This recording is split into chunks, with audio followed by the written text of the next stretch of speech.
নমস্কার বন্ধুরা, প্রত্যেক দিনের মতো হাজির হয়ে গেছি নতুন একটা রেসিপি নতুনভাবে আপনাদের সাথে শেয়ার করে নেওয়ার জন্য। খাই খাই অনু রান্নাঘরে নতুন একটা পর্বে আপনাদের সবাইকে জানাচ্ছি অনেক স্বাগত। সজনে শাক দিয়ে আজকের আমি মসুর ডালের রেসিপি তৈরি করব। তার জন্য এখানে আমি 1 কাপ মসুর ডাল খুব ভালো করে জল পাল্টে ধুয়ে এটাকে মোটামুটি 10 থেকে 15 মিনিট ভিজিয়ে রেখে দেব।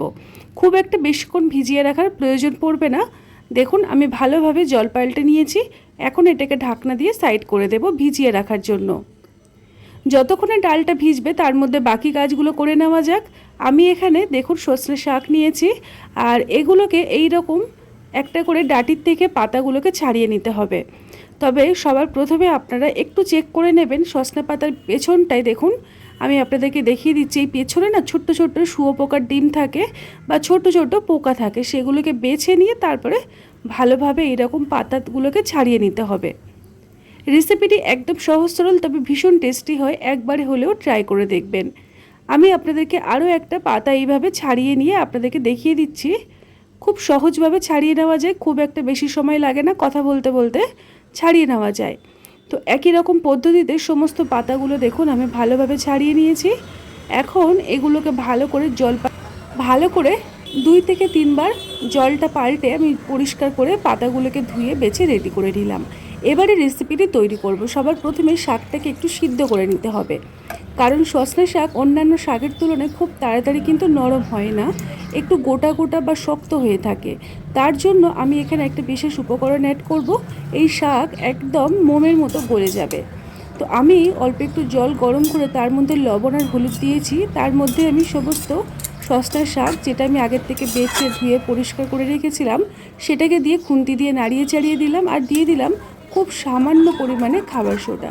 এই উপকরণটা দেওয়ার ফলে এই শাকটা একদম নরম হয়ে যাবে, আর রেসিপিটি ভীষণ টেস্টি খেতে হবে। তো এখন আমি এই শাকটাকে খুব ভালো করে সিদ্ধ হওয়ার জন্য কিছুক্ষণ ঢাকনা দিয়ে রেখে দেব। তার মধ্যে চলুন বাকি কাজগুলো চটপট করে নেওয়া যাক। আজকের রেসিপিতে একটা আলু ব্যবহার করব। এখানে আমি একটা মাঝারি সাইজের আলু নিয়েছি। আপনারা শাক এবং আলু নিজেদের প্রয়োজন মতো নিয়ে নেবেন। এখন আগের থেকে যেহেতু আলু আমি খোসা ছাড়িয়ে রেখেছিলাম, আমি আপনাদেরকে একটু দেখিয়ে দেব রেসিপিতে আলুগুলো ঠিক কিভাবে কেটে নিতে হবে। খুব একটা বড় করব না, একদম ছোটও করব না, এই রকম মাঝারি সাইজ করে আমি কেটে রেডি করে নিচ্ছি। আপনাদেরকে আমি একটু দেখিয়ে দেব আলুগুলো ঠিক কীরকম সাইজ করে আমি কেটেছি। এই দেখুন, খুব একটা বড় নয়, খুব একটা ছোট্টও নয়। এখন আলুটাকে জল পাল্টে ধুয়ে নেব। তার মধ্যে আমি একটা মশলা রেডি করব আজকের রেসিপিটির জন্য। একটা পেঁয়াজ, সাদা জিরে আর শুকনো লঙ্কা গোটা। এই মশলাটাকে কোনো রকম জল ছাড়া মিহি করে বেটে নেব। আজকের রেসিপিতে এই মশলাটা দেওয়ার ফলে রান্নাটা কিন্তু ভীষণ টেস্টি হয়। এই দেখুন মশলা আমার রেডি হয়ে গেল। আর যে মিক্সারে আমি মশলাটা রেডি করলাম, ওটাকে ধোয়ার কোনো প্রয়োজন পড়বে না। ওই মধ্যে আমি আগের থেকে ভিজিয়ে রাখা মসুর ডালগুলোকে দিয়ে দিচ্ছি। ডালটাকে ভিজিয়ে রেখে আমি সমস্ত কাজগুলো করে নিচ্ছিলাম। যতটুকু সময়, মোটামুটি 10-15 মিনিট, তার মধ্যেই আমি ভালো করে দেখুন ভিজিয়ে নিয়েছি ডালটা। এখন কোনো রকম জল না দিয়ে একদম মিহি করে বেটে নিতে হবে। বন্ধুরা একবার হলেও এই রকমভাবে সজনে শাক রান্না করে দেখবেন, স্বাদ মুখে লেগে থাকার মতো তৈরি হবে। ডালের মধ্যে অল্প একটু কালো জিরে, স্বাদ মতো লবণ আর খুব সামান্য হলুদ গুঁড়ো আর লাল লঙ্কার গুঁড়ো দিয়ে খুব ভালো করে ডালটাকে ফাটিয়ে নেব, যাতে করে ডালটা যখনই রান্না করব ফুলে বড়াগুলো একদম বড় বড় হয়ে যায়। তো আমি এখানে দেখুন ডালটাকে রেডি করে নিলাম। এখন এদিকে শাকটাও আমি মোটামুটি 5 থেকে 6 মিনিট ঢাকনা দিয়ে রেখে দিয়েছিলাম। এতে করে দেখুন কত সুন্দরভাবে নরম হয়ে গেছে। এখন এই শাকগুলোকে, জলটা আমি আর শুকাবো না, এই অবস্থায় আলাদা একটা পাত্রের মধ্যে ঢেলে নেব। বন্ধুরা খাই খাই অনুর রান্নাঘরের প্রত্যেকটি রেসিপি হয় সহজ সরল সাধারণ। যদি ভালো লেগে থাকে শেষে একটা প্লিজ লাইক দিয়ে সাথে থাকবেন, আর নতুন হলে আমার পরিবারে আসার আমন্ত্রণ রইল। দেখুন শাকগুলো আমার ভালোভাবে সুসেদ্ধ হয়ে গেছে। এখন একটা কড়াই আমি গ্যাসের উনুনে বসিয়ে পরিষ্কার করে তার মধ্যে রিফাইন তেল একটু গরম করে নিলাম। আর যে ডালটাকে আগের থেকে বেটে রেখেছিলাম, ছোট্ট ছোট্ট আমি বড়া তৈরি করে নেব। যতটা ছোট্ট করে তৈরি করতে পারবেন ততটাই ভালো লাগবে খেতে। আর এগুলো যখন মানে পুরো রান্নাটা হয়ে যাওয়ার পরে একদম বড়াগুলো একদম ফুলে ফুলে গোল গোল টোপা টোপা হয়ে যাবে, আর ভীষণ টেস্টি হবে। একটা সাইড আমার ভাজা হয়ে গেছে, তাই আমি আরও একটা পিঠ উল্টে দুটো সাইড ভালো করে ভেজে নেব। তবে বড়াগুলোকে একদম কড়া করে ভাজার দরকার পড়বে না, একটু হালকা করে ভেজে নিতে হবে। দেখুন এই রকম করে আমি সমস্ত ডালের বড়াগুলোকে ভেজে রেডি করে নিলাম। রেসিপিটি ভীষণ টেস্টি হয় বন্ধুরা। শসা শাক ভীষণ একটা উপকারী শাক, তো আপনারা একবার হলেও এইরকমভাবে ট্রাই করে দেখবেন।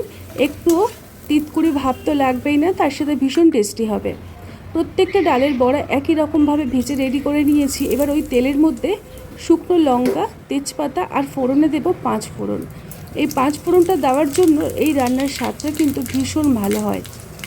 তো আমি ফোড়নটাকে একটু ভালো করে ভেজে নিয়ে তার মধ্যে আগের থেকে কেটে ধুয়ে পরিষ্কার করে রাখা আলুটাকে দিয়ে দেব। আপনারা চাইলে এখানে কিন্তু আলু লবণ দিয়ে আলাদা করে ভেজে তুলে রাখতে পারেন, তবে আমি আর আজকে তুলে রাখবো না, একই সাথে রান্নাটা করে নেব। এবারে এই আলুটাকে কিছুক্ষণ ঢাকনা দিয়ে রেখে দেবো, যাতে করে খুব ভালোভাবে নরম হয়ে যায়। আমি মোটামুটি 3-4 মিনিট কম আঁচে ঢাকনা দিয়ে রেখেছিলাম। দেখুন আলুটা কিন্তু আগের তুলনায় অনেকটাই নরম হয়ে গেছে। এখন আমি এর মধ্যে আগের থেকে যে বেটে রেখেছিলাম মশলা, পেঁয়াজ, জিরে আর শুকনো লঙ্কা, ওই মশলাটাকে দিয়ে দিলাম। দিয়ে তেলের সাথে আলুর সাথে ভালো করে কষিয়ে নেব। যেহেতু পেঁয়াজ একটা কাঁচা গন্ধ থাকে, ভেজে ভালো করে কিন্তু রেডি করতে হবে। এর মধ্যে অল্প একটু গুঁড়ো হলুদ আর অল্প একটু লাল লঙ্কার গুঁড়ো দিলাম। এই রেসিপিটি কিন্তু অতটাও কিন্তু ঝাল ঝাল হবে না। আপনারা যদি ঝাল পছন্দ করেন তাহলে ঝাল আপনাদের নিজেদের পছন্দ মতো দিতে পারেন। এখন আমি এখানে 1 চামচ পরিমাণে আদা রসুন বাটা দিলাম। দিয়ে আলুর সাথে সমস্ত মশলা ভালো করে কষিয়ে নেব। এই কষানোর জন্য আমি কম আঁচে ঢাকনা দিয়ে 2-3 মিনিট রেখে দেব। ঠিক কিছুক্ষণ পরে ঢাকনাটাকে খুলে আপনাদেরকে দেখাচ্ছি। দেখুন আলুটা খুব ভালোভাবে কিন্তু কষানো হয়েছে আর একদম নরম হয়ে গেছে। দেখুন নরম হয়ে যাবে। তো আলুটাকে ঠিক এই রকমভাবে রেডি করে এর মধ্যে আগের থেকে ভেজে রাখা ডালের বড়াগুলোকে অ্যাড করে দিচ্ছি। ডালের বড়াটাকে দিয়ে আলুর সাথে মশলার সাথে কষিয়ে নেব আরও কিছুক্ষণ, তাহলে রান্নাটা ভীষণ টেস্টি হবে। তারপরে এই যে কষানোর সময় জলের প্রয়োজন হবে, আমি আর জল দেব না, শাকটাকেই দিয়ে দিলাম। শাকের মধ্যে যে পরিমাণে জল ছিল ওই জলেই পুরো কষানোটা ভালোভাবে হয়ে যাবে। তার সাথে শাকটাও কিন্তু সব কিছুর সাথে ভালোভাবে কষাতে পারবো। বন্ধুরা, খাই অনুর রান্নাঘরের প্রত্যেকটি রেসিপি হয় সহজ সরল সাধারণ, তাতে করে আপনারা একবার দেখে বাড়িতে টেস্টি রেসিপি তৈরি করতে পারেন। সেইভাবেই আমি আপনাদের সাথে প্রত্যেকটা রেসিপি শেয়ার করে নেওয়ার চেষ্টা করি। আমি এখানে 1 কাপের মতো জল এখানে অ্যাড করেছি। খুব অল্প পরিমাণে জল দিতে হবে, এই রান্নাটা তৈরি হবে গা মাখা, একদম ঝোল ঝোল ভালো লাগবে না। অল্প একটু চিনি অ্যাড করে দিলাম, দিয়ে এটাকে ঢাকনা দিয়ে রেখে দেব। এইটুকু চিনি দিলে কিন্তু মিষ্টি হবে না, তবে স্বাদের ব্যালেন্সটা বজায় থাকবে আর খেতে কিন্তু ভীষণ ভালো হবে। অনেকে আছেন আমার বন্ধুরা যারা আমাকে বলেন যে তরকারিতে মিষ্টি কেন ব্যবহার করি, তবে এই মিষ্টিটা দিলে রান্নায় মিষ্টি হবে না, তবে এই যে রান্নার সমস্ত যে মশলার স্বাদ তার ব্যালেন্সটা বজায় হয়। ঢাকনাটাকে খুলে আমি একটু অল্প লবণ দিয়ে দিয়েছিলাম, কারণ লবণটা দিতে আমি ভুলে গিয়েছিলাম। আর তারপরে কিছুক্ষণ ঢাকনা দিয়ে রেখে দিয়েছি। তারপরে ঢাকনাটাকে খুলে আপনাদেরকে দেখিয়ে দিচ্ছি। দেখুন আলু একদম ভালোভাবে নরম হয়ে গেছে আর ডালের বড়াগুলো কিন্তু নরম, দেখুন একদম নরম হয়েছে। তো এই রকমভাবে আজকের আমাদের শসা শাক রেসিপিটি তৈরি করে নিয়েছি বন্ধুরা। গরম গরম ভাত, রুটি, পরোটা সব কিছুর সাথে সার্ভ করা যায়। আমি এটাকে ঢাকনা দিয়ে রেখে দেবো। তারপরে একটা পাত্রের মধ্যে গরম গরম সার্ভ করে নিয়ে দেখাচ্ছি। দেখুন ফাইনালি আমার আজকে শসা শাক মসুর ডাল দিয়ে রেসিপিটি একদম তৈরি হয়ে গেছে। আপনারা ভাত, রুটি, পরোটা সব কিছুর সাথে পরিবেশন করতে পারেন। যদি ভালো লাগে প্লিজ একটা লাইক দিয়ে দেবেন। নতুন হলে আমার পরিবারে আসার আমন্ত্রণ রইল। আজকের মতো এই পর্যন্ত, টাটা।